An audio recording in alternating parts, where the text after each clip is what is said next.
हमारे चैनल में आपका बहुत बहुत स्वागत है। सभी को मेरा नमस्कार। राधे राधे। हरियाली तीज आने वाली है और हरियाली तीज की पूजा हमें कैसे करनी है वही हम इस वीडियो में जानेंगे। तो हरियाली तीज सुहाग का प्रतीक का त्यौहार माना जाता है। तो सुहागिन इसको बहुत ही अच्छे से पूजा करती हैं। तो कैसे पूजा करनी है वह हम इस वीडियो में जानेंगे। हरियाली तीज की सारी वीडियो आपको मेरे चैनल पर मिल जाएंगी। तो देखिए, सबसे पहले आप जहाँ भी पूजा करें चौकी लगाएं, वहाँ पर साफ़ कर कर देखिए ये चौकी लगाइए। इसके नीचे साफ़ कर कर आप स्वास्तिक भी बना सकते हैं, रंगोली भी बना सकते हैं। उसके बाद देखिए ऐसे चौकी लगा लें। हरियाली तीज है तो हरे रंग का कपड़ा बिछा लें, हरा नहीं हो तो आप लाल भी बिछा सकते हैं। फिर इस तरीके से जो हमने गणगौर बनाई है, गौर माता और भोले बाबा और हमने गणेश जी को बनाया है। कहती हैं कि मिट्टी की मूर्ति बहुत ही शुभ होती है। ज़रूरी नहीं है कि आप बहुत अच्छा आकार दे के बनाएं। देखिए जैसे मैंने गणेश जी को आकार दिया है, ये तो बहुत ही सिंपल है। इसको तो आप भी बना सकती हैं, अगर आप सिंपल भी बना सकती हैं।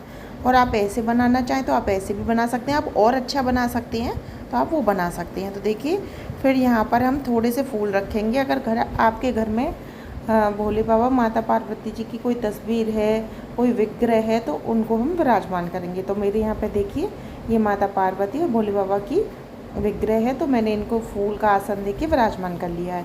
अब हम एक प्लेट में कुछ थोड़े से फूल रखेंगे। देखिए प्लेट ऐसी लें थोड़ी किनारे वाली, जिसमें हम आराम से पूजा कर सकें। तो देखिए यहाँ पर सबसे पहले हम गणेश जी को विराजमान करेंगे, उसके बाद हम भोले बाबा को विराजमान करेंगे और उसके बाद हम माता पार्वती को विराजमान करेंगे। तो देखिए माता पार्वती को आपने बनाया है तो एक चुन्नी ज़रूर उड़ा दें। आप चुन्नी पहले भी उड़ा सकते हैं और आप चुन्नी अभिषेक के बाद भी उड़ा सकते हैं। तो देखिए यहाँ पर मैंने थोड़े से चावल ले ली हैं। तो यहाँ हम कलश की स्थापना करेंगे। तो हम यहाँ बनाएंगे अष्टदल कमल। आप चाहें तो अष्टदल कमल, अगर आप अष्टदल कमल बनाना नहीं आता है तो आप थोड़ी सी चावल की ढेरी लगाकर भी कलश की स्थापना कर सकती हैं। तो देखिए कलश में हमने पानी ले लिया है और इसमें हमने एक फूल, एक सुपारी, एक सिक्का, एक हल्दी की गांठ, 5 चीज़ें हमें डालनी हैं। तो हमने यहाँ पर 5 चीज़ों से कलश में पूजा के लिए तैयार कर लिया है। अब देखिए आपके पास आम के पत्ते हैं या अशोका के पत्ते हैं, वो आप लगा लीजिए। 5 पत्ते लगाते हैं तो आप 5 लगा लीजिए और उसके ऊपर एक चावल का पात्र रख दीजिए और उसमें चावल भर दीजिए, खाली पात्र नहीं रखते हैं। और उसके बाद हम करेंगे उस पर दीप की स्थापना। तो देखिए यहाँ पर एक दीपक जला लीजिए। अब हमारी पूजा शुरू करते हैं। सबसे पहले करेंगे हम शुद्धिकरण। तो यहाँ पर मैंने एक फूल से गंगा जल से शुद्धिकरण कर लिया है। अब मैं कराऊंगी अभिषेक। तो पानी से कराएंगे, सबसे पहले भोले बाबा को, फिर माता पार्वती को, फिर गणेश जी को। तो देखिए आज कच्चे दूध से आप स्नान कराएं तो बहुत ही ज़्यादा महत्व होता है। तो यहाँ कराऊंगी मैं कच्चे दूध से। देखिए पहले भोले बाबा को, फिर माता पार्वती को, फिर हम गणेश जी को स्नान कराएंगे। तो देखिए कच्चे दूध से स्नान कराने के बाद फिर से हमें सादा जल से स्नान कराना है। तो यहाँ फिर से हम स्नान कराएंगे। देखिए यहाँ पर हमने स्नान करा दिया है। तो आपको इस तरीके स्नान कराना है। इसके बाद हम एक दीपक जला लेंगे और उसको साइड में रख देंगे। आपने जो भी फूल लिए हैं, फूल माला लिए हैं, वो माला ली है तो आप ठाकुर जी को पहना दीजिए। फूल लिए हैं तो आप जो भी फूल लिए हैं वो चढ़ा दीजिए। अब देखिए वस्त्र हमने पहना रखे हैं, लेकिन फिर भी वस्त्र रूपी हम कलावा थोड़ा सा अर्पित करेंगे सभी को। तो यहाँ पे कलश को, अगर कलश में आपने पहले कलावा बांध लिया है तो अर्पित करने की ज़रूरत नहीं है और बाकी सबको हम कलावा अर्पित कर देंगे एक एक करके, क्योंकि वस्त्र रूपी हमें कलावा अर्पित करना होता है। या तो आप सभी के वस्त्र निकालें या फिर आपको कलावा अर्पित करना है। तो यहाँ सभी को हमने वस्त्र रूपी कलावा अर्पित कर दिया है। इसके बाद देखिए हम भोले बाबा का चंदन से टीका करेंगे और माँ गौरा का हम रोली से टीका करेंगे, क्योंकि देखिए जो हमारे भोले बाबा हैं उनको चंदन से ही टीका किया जाता है, रोली नहीं लगाई जाती है। तो यहाँ हम माता गौरा को रोली से टीका करेंगे। तो इसके बाद हम सभी के चावल लगा देंगे। देखिए अब हम पूजा कर रहे हैं तो यहाँ हमें दीपक को भी टीका लगाना होता है, दीपक का भी पूजन करना होता है। तो सभी को हमने अब चावल लगा दिए हैं। इसके बाद देखिए जो मेरे पास माला है, अगर आपके पास कोई भी फूल हैं तो आप फूल ले सकते हैं। मेरे पास माला थी तो मैंने यहाँ सभी को एक माला पहना दी है। जो भी फूल हो वो पहना सकते हैं। इसके बाद हम शिव जी पे बेलपत्र चढ़ाएंगे, क्योंकि सावन का महीना है तो आप बेलपत्र मंगा लीजिए।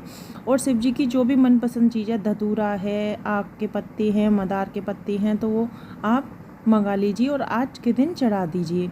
वो देखिए माँ गौरा को हम गुलाब का फूल करेंगे, गणेश जी को हम पीला फूल करेंगे और यहाँ पर हम गणेश जी के लिए थोड़ी सी दूब घास चढ़ा देंगे। फूल आप कोई भी ले सकते हैं, ऐसा नहीं है कि कलर के हिसाब से ही चढ़ाया जाए। और यहाँ भोले बाबा को मैंने भांग चढ़ा दी है, तो आपको अगर मिल जाए तो आप भांग मंगा लीजिए। अब यहाँ पर मैं भोले बाबा को जनेऊ चढ़ाऊँगी। अगर आपके पास जनेऊ है तो ठीक है, नहीं आप कच्चे सूत से भी बार बार लपेट कर जनेऊ बना सकती हैं। अब यहाँ पे लिया है मैंने गौरी माता के लिए श्रृंगार का सामान। तो आज के दिन आप ज़्यादा नहीं तो 5 या 7 श्रृंगार के सामान माता पार्वती के लिए ज़रूर लें, क्योंकि ये से सुहाग का त्यौहार होता है तो इसमें श्रृंगार का सामान ज़रूरी होता है। अगर आप साड़ी मंस रहे हैं तो साड़ी ले सकती हैं, नहीं अगर आपकी सामर्थ्य है तो फिर आप एक चुन्नी ले लें पार्वती माता के लिए। तो यहाँ पे मैंने श्रृंगार का सामान लिया है। और देखिए यहाँ पर हम भोग में रखेंगे तो यहाँ कोई भी ऋतुफल आप ले सकते हैं, तो ऋतुफल का आप भोग लगा सकते हैं। और यहाँ मैंने पूड़ी ली है भोग के लिए। और यहाँ पर अब मैं सावन का महीना है तो थोड़ा सा घेवर लूँगी, क्योंकि देखिए आज के दिन जो हम पूजा करते हैं तो हम माता गौरा को जो भी सामान देते हैं तो उसके लिए घेवर रखा जाता है और उसको फिर हम बाद में अपने घर में किसी को दे देते हैं या बाहर भी दे सकते हैं। इसके बाद अब यहाँ पर मैं थोड़ी सी, अगर आपके पास धूप बत्ती है तो आप धूप बत्ती जला लें। मेरे पास अगरबत्ती हैं तो मैंने यहाँ पर अगरबत्ती जला ली है। और अगरबत्ती जलाने के बाद मैं साइड में अगरबत्ती लगा दूँगी। तो आप अगरबत्ती लगा लें, धूप बत्ती लगा लें, एक ही बात है। देखिए ये अब मैंने अभी आपको बताया था, आप चुनरी लेना चाहें चुनरी लेना, आपकी सामर्थ्य है तो आप साड़ी भी ले सकते हैं, सूट भी, जो आप अपने घर में जिसको देना चाहें। तो ये सामान लिया है मैंने, ग्रीन कलर का सूट लिया है, श्रृंगार का सामान लिया और उसके ऊपर मैंने घेवर लिया है। तो जो भी सामान हम निकालेंगे सुहाग का, तो वो सामान पहले हम माता पार्वती को स्पर्श कराएंगे, उनको छुलाकर ही सामान आपको नीचे चौकी पर रखना है। अब देखिए यहाँ पर हमने माँ गौरा से, आज का सुहाग का त्यौहार होता है तो माँ गौरा से सुहाग मांगते हैं, सुहाग लेते हैं। तो यहाँ 5 बार हमें माता पार्वती की मांग भरनी है। और माता पार्वती की मांग भरने के बाद जो सिंदूर आप माता पार्वती को लगा रहे हैं उसी में से ही सिंदूर आज के दिन आपको अपने लगाना है। इससे हम सुहाग लेना कहती हैं। अब देखिए जो हमने श्रृंगार का सामान निकाला है उससे हम गौरा माँ के, देखिए यहाँ पर मेहंदी लगा देंगे, पहले उनको लगाएंगे फिर अपने लगाएंगे। वैसे 30 से 1 दिन पहले मेहंदी लग जाती है, लेकिन शगुन की एक बिंदी आपको जब आप पूजा में श्रृंगार करेंगे तो आपको अपनी ज़रूर लगानी है, पहले माता गौरा के फिर आप अपने लगा लीजिए। इसके बाद 1 लोटा जल हम भोग के बाद चौकी पर रख देंगे। आप चौकी पर जगह नहीं है, मैं नीचे रख दिया। इसके बाद देखिए हाथ में एक फूल ले लेंगे सीधे हाथ में और फिर हम हरियाली तीज की कथा सुनेंगे। तो यहाँ हरियाली तीज की कथा हम सुनेंगे, उसके बाद फूल हम गणेश जी पे चढ़ा देंगे कथा समाप्त होने के बाद। तो यहाँ हमने कथा कर ली है और अब देखिए हम प्रेम पूर्वक यहाँ पर आरती करेंगे। तो यहाँ हम सभी की, देखिए भोले बाबा की आरती आपको आती है, माँ गौरा की आती है, गणेश जी की आती है। तो आपको जितनी भी हमने पूजा की है तो आप प्रेम पूर्वक अच्छे से आरती करें। फिर आप हाथ जोड़कर क्षमा याचना करें पूजा में रही हुई गलतियों के लिए। महादेव जी से और पार्वती माता से क्षमा याचना करें कि कोई भी गलती हुई हो तो क्षमा करें। तो इस तरीके से हमें करना है। इसके बाद देखिए ये सूट है और ये घेवर है और ये श्रृंगार का सामान जो हमने माता पार्वती को दिया है, अब हमें इसका क्या करना है। तो देखिए इस सामान को पहले मैंने बताया था माँ गौरा के पास रखे रहने दें और शाम के टाइम जब आप इसे उठाएंगे तो देखिए इस सामान को उठा के आप अपनी सासू माँ को, ननंद को, बुआ सास को या जेठानी को, जो आपके लीन में आती हों, आप उनको ये सामान दे सकते हैं।